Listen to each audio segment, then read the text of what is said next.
I live inside my own world of make-believe. Kids screaming in the cradles, profanities. I read the world through ice covered in ink and bleach. Cross out the ones who heard my cries and watched me weep. I love everything. Fire spreading all around my room. My world's so bright, it's hard to breathe, but that's alright.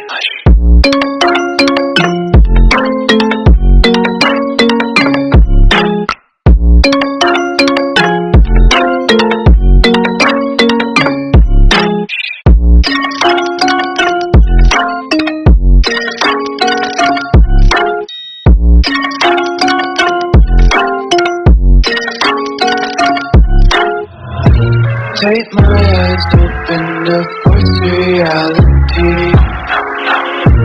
Why can't you just let me eat my weight in glee? I live inside my own world of make-believe. Kids screaming in their cradles, profanities. Some days I feel skinnier than all the other days. Sometimes I can't tell if my body belongs to me. I love everything. Fire spreading all around my room. My world's so bright, it's hard to breathe, but that's alright.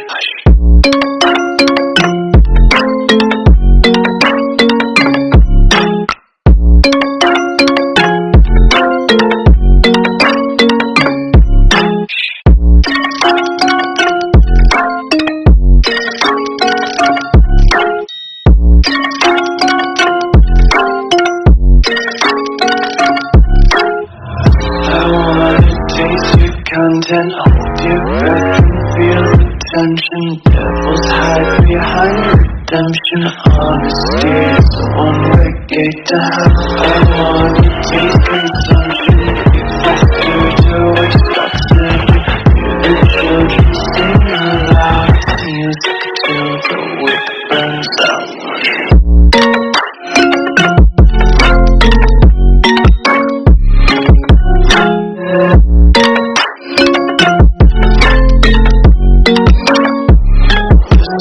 Be carefree lately, yeah.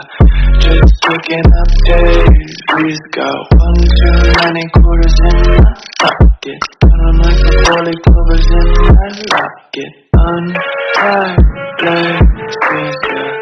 Just tripping on daydreams. Got dirty little lullabies playing. Might as well just ride around the nursery and count sheep.